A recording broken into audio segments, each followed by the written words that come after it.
In the long and brutal history of the Second World War, few stories are as unlikely as that of 588th Night Bomber Regiment. They were a unit born of desperation, equipped with obsolete aircraft, and staffed entirely by women, most of whom were barely out of their teens. To the Soviet High Command, they were a propaganda tool and an experiment. But to the German soldiers who huddled in their trenches on the Eastern Front, they were something else entirely. They were the Nachwechseln, the Night Witches. Their story begins in the catastrophic autumn of 1941. In just a few months, Hitler's invasion of the Soviet Union, Operation Barbarossa, had shattered the Red Army. German forces were pushing deep into Soviet territory, with Moscow itself in their sights. The Soviet Air Force had been decimated, with thousands of aircraft destroyed, many before they ever left the ground. The nation was facing an existential crisis, and a call went out for every citizen to defend the motherland. From across the Soviet Union, letters began pouring into Moscow.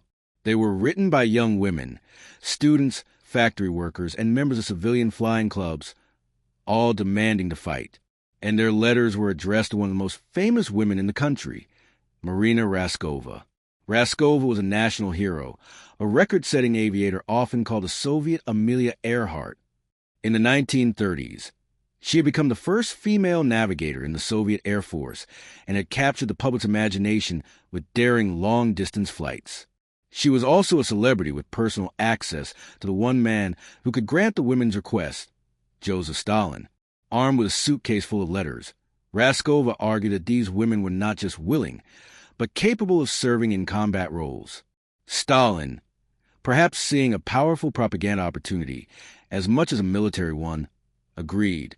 On October 8, 1941, he issued Order Number 0099, authorizing the creation of not one, but 3 female air regiments. It was an unprecedented decision in modern warfare. Raskova was put in command of this new aviation group 122. The most experienced pilots were assigned to the 586th Fighter Regiment. The next group went to the 587th Bomber Regiment. The final group, considered the least qualified, were assigned to the 588th Night Bomber Regiment. These were the women who would become the Night Witches. They were mostly students, aged 17 to 26. They reported for training at a small town called Engels, where they were handed men's old uniforms and boots so large they had to stuff them with torn bedding just to walk. Their training was brutally compressed. Skills that normally took years to master, advanced navigation, night flying, aircraft maintenance, were crammed into just a few months. Every member of the 588th was a woman, from the commanding officer to the pilots, navigators, armorers, and mechanics. Command of the regiment was given to Major Yevdokia Brashanskia, a strict, no-nonsense professional pilot with 10 years of flying experience. She would be the only woman to command a male or female air regiment throughout the war. While the fighter and heavy bomber regiments were promised modern aircraft, the 588th was not so fortunate. They were assigned an aircraft that was already an antique, the Polikarpov II. It was a biplane made of plywood and canvas, with 2 open cockpits. Designed in the late 1920s, it was never intended for combat. It was a basic trainer, a crop duster, a machine so simple and slow it was nicknamed the kukuruznik, the corn cutter. The P-2 had no defensive machine guns, no radio on most planes, and no armor to protect the 2-woman crew. Its 5-cylinder engine produced only about 125 horsepower, giving a top speed of just 94 miles per hour, slower than the stall speed of the top German fighters. This meant a German Messerschmitt Bf 109 literally could not fly slow enough to stay behind the P-2 and shoot it down easily. The women learned to use this to their advantage, flying just above the treetops and making tight turns that the faster, heavier German planes couldn't follow. Its bomb load was minuscule. The plane could carry only a few small bombs under its wings, totaling no more than a few hundred kilograms. To have any real impact, the crews would have to fly multiple missions every single night, returning to their makeshift airfields to rearm and refuel in the dark. The plane was, in essence, a flying tinderbox. The canvas skin was flammable, and there were no parachutes. Until 1944, the crews flew without them, a grim choice made to save every ounce of weight for more fuel or a slightly larger bomb load. The women nicknamed their plane the sewing machine for the gentle chugging sound of its engine. But this fragile aircraft held one key advantage to their assigned role. It was quiet. And at night, that would prove to be their most powerful weapon. The P-2 was a relic from another age, a fragile machine of wood and fabric sent to fight a modern, mechanized war. In the hands of these determined young women, this humble crop duster will become an instrument of psychological terror, haunting the German lines from dusk until dawn. In late May of 1942, after months of relentless training, the 588th Regiment was declared ready for active service. The women flew their fragile biplanes over 900 kilometers to their first operational airfield near the southern front. They arrived at a moment of renewed crisis. The German army had launched its summer offensive, codenamed Case Blue, aiming to seize the vital oil fields of the Caucasus. The Red Army was once again in retreat, and the 588th was thrown directly into the path of the German advance. Their reception by the established male air units was frosty. The women were often treated with condescension, their small, slow planes viewed as a joke. Some male pilots referred to them dismissively as Dunya's little soldiers, a reference to a common female name. The women had little time for insults. Their first combat mission took place on June 12, 1942. The target was a German headquarters on the Meuse River. The crews flew through the darkness, navigating by map and compass. Their only instruments a simple stopwatch and a ruler. The navigator, sitting in the front cockpit, would guide the pilot to the target area. Once there, she would give the signal to cut the engine. This was the moment that would come to define them. As the engine fell silent, the P-2 would glide through the night air. The only sound was a soft, eerie whistling from the wind passing over the plane's bracing wires. For the German soldiers below, this was often the first and only warning they had. Over the target, the navigator would lean out of the cockpit, judging the bomb released by eye, and drop her small payload. The pilot would then restart the engine and turn for home, leaving behind confusion and fire. Then they would land, refuel, rearm, and do it all over again. On a typical night, a crew might fly 8 or more sorties.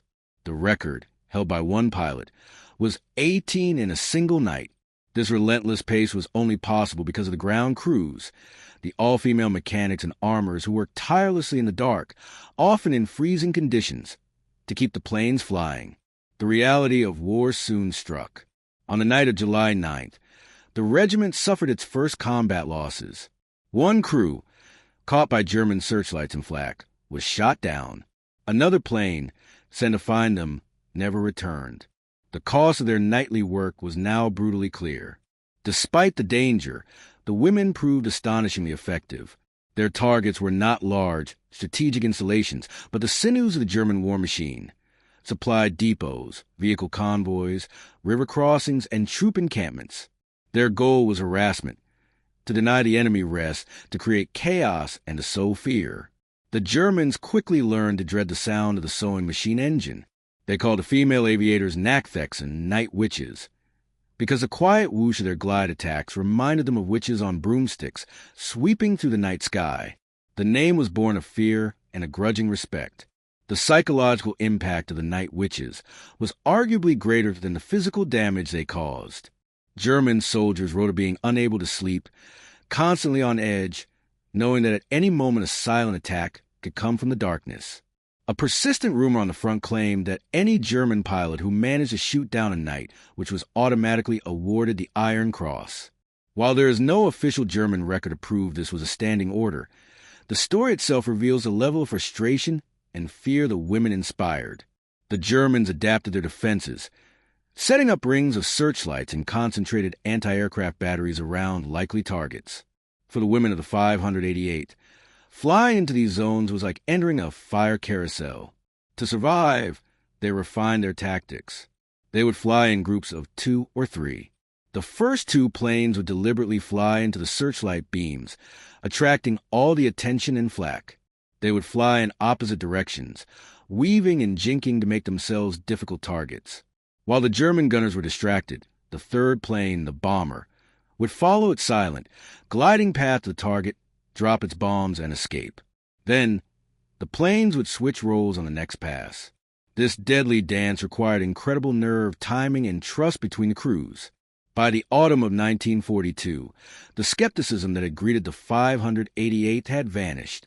They had proven their worth not just as pilots, but as some of the most effective and feared night harassment specialists on the entire front. The Joke Regiment had become a legend. Their success earned them a prestigious honor. In February 1943, the regiment was officially redesignated the 46th Guards Night Bomber Aviation Regiment. The Guards title was one of the highest distinctions in the Soviet military, awarded only to units that had demonstrated exceptional skill and heroism in combat. The Night Witches were no longer an experiment. They were now an elite unit, and their greatest battles, over the Taman Peninsula, in Crimea, and on the long, bloody road to Berlin, were still ahead of them. Earning the Guards title was a mark of honor, but it came at a price. The winter and spring of 1943 saw the 46th Guards Regiment engage in one of its most difficult campaigns, the Battle for the Taman Peninsula. This was a heavily fortified German bridgehead, the last obstacle to liberating the Caucasus. The Germans had established a formidable defensive position known as a Blue Line, protected by minefields, bunkers, and dense concentrations of anti-aircraft guns. For the Night Witches, flying into this area was exceptionally dangerous. Life for the women of the 46th Guards settled into a grueling, inverted rhythm. Day was for sleeping, maintenance, and mission planning. Night was for flying. They lived a nomadic existence, constantly moving their airfields to keep pace with the advancing front line. Their homes were wherever they could find, abandoned schools, farm buildings, or simply canvas tents pitched in muddy fields. They slept on straw, often fully clothed, ready to move at a moment's notice. The bond between them grew incredibly strong. They were a self-contained world of women at war. The navigator and pilot of each crew became an inseparable pair. The navigator was the brain of the operation, her calculations guiding them through the darkness. The pilot was the hands, her skill keeping the fragile plane airborne through flak and bad weather. They shared everything: food, fear, and the small joys they could find. They decorated their cockpits with photos and wildflowers. They used their navigation pencils as eyeliner and embroidered flowers on their uniforms. These small acts of personalization were a quiet insistence on their humanity in the midst of the dehumanizing machinery of war. One of the regiment's most famous pilots was Nadezhda Popova. As a teenager, her brother had been killed during the German invasion. She joined the 588th, vowing revenge, and became one of its most skilled and daring flyers. On one mission, Popova's plane was riddled with bullets. She counted 42 holes in her small aircraft, including holes in her map and helmet. She managed to nurse the plane back to the airfield, a testament to both her skill and the surprising resilience of the simple Patu. But survival was never guaranteed. The night of August 1st, 1943, was the darkest in the regiment's history. The weather was poor, and German night fighter ace Joseph Kosiak was hunting in their operational area. Within a single hour, Kosiak intercepted and shot down 4 of the regiment's planes. 8 women were killed. The flammable, canvas-skinned biplane stood no chance against the cannon fire of a dedicated night fighter. The loss was devastating. The remaining crews were grounded, and the regiment was temporarily pulled from the front line to recover. The bonds of sisterhood that gave them strength also made each loss deeply personal and painful. When a crew didn't return, their friends would quietly remove their belongings from their shared bunk. Yet they endured. They returned to the fight with a cold fury, continuing their nightly work over Crimea, then into Belarus and Poland. They supported major ground offensives, destroying ferries, disrupting supply lines, and preventing German reinforcements from reaching the front. The ground crews performed miracles to keep the regiment operational. They had no hangars.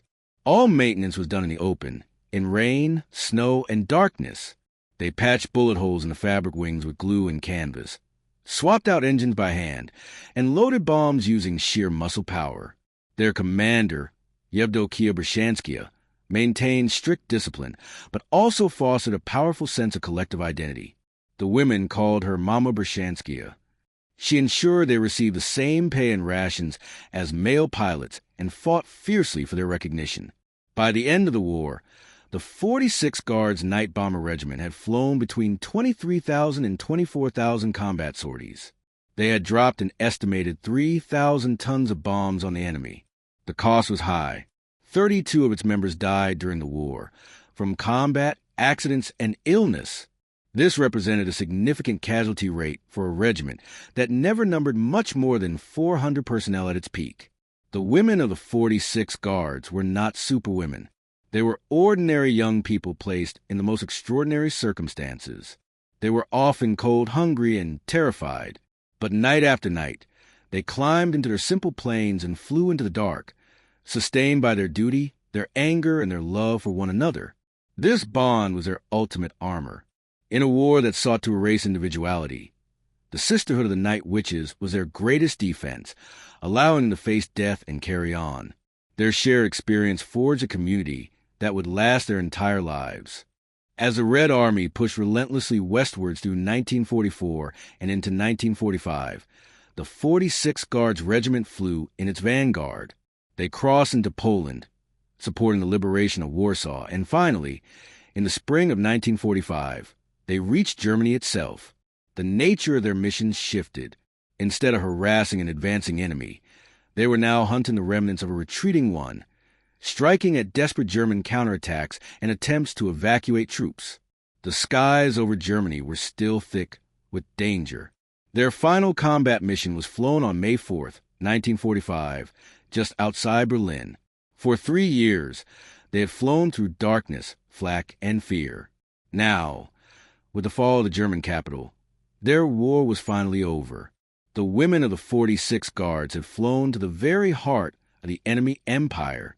They scrawled their names on the walls of the Reichstag, a final, triumphant mark left by the young women who had been dismissed as a joke 3 years earlier. The regiment's record was unparalleled. It became the most highly decorated female unit in the Soviet Air Force. 23 of its members were awarded the nation's highest honor, the title of Hero of the Soviet Union. Several more received the award after the war. Their commander, Yevdokia Bershanskaya, and many pilots and navigators, like Nadezhda Popova, became national heroes. By the war's end, some of the most experienced women had flown over 800 missions. A few, like navigator Irina Sabrova, surpassed 1,000. But their moment of ultimate triumph was tinged with disappointment. When the Grand Victory Parade was held in Moscow's Red Square in June 1945, the 46th Guards Regiment was not invited to participate. The official reason given was that their slow, obsolete P-2 biplanes were too dangerous to fly in formation with the fast, modern fighters and bombers of the peacetime Air Force. The very tool that had made them unique now served to exclude them from the nation's celebration. A few months later, in October 1945, the 46th Guards Night Bomber Regiment was officially disbanded. The women, their duty done, were sent home. The Soviet military, like others around the world, was quick to return to traditional gender roles once the crisis had passed. Many returned to the lives they had left behind, becoming teachers, engineers, and scientists. Some stayed in aviation as civilian instructors. But for decades, their extraordinary story was not widely told. They were local heroes, but their collective achievement was often treated as a curious wartime footnote. They continued to meet for reunions for the rest of their lives, bound by an experience no one else could ever fully understand. They were the only regiment that fought from the beginning of the war to the end that remained entirely female. The story of the Night Witches is more than just a tale of female aviators. It is a story of ingenuity, of turning weakness into strength. They took an obsolete plane, a corn cutter, and transformed it into a precise and terrifying weapon. They faced not only a ruthless enemy, but also the skepticism of their own side. They answered that skepticism with a record of courage, discipline, and effectiveness that few other units could match. They were not witches. They were young women who, in their country's darkest hour, took to the skies in the most unlikely of machines. They fought, they endured, they triumphed, and they became legends.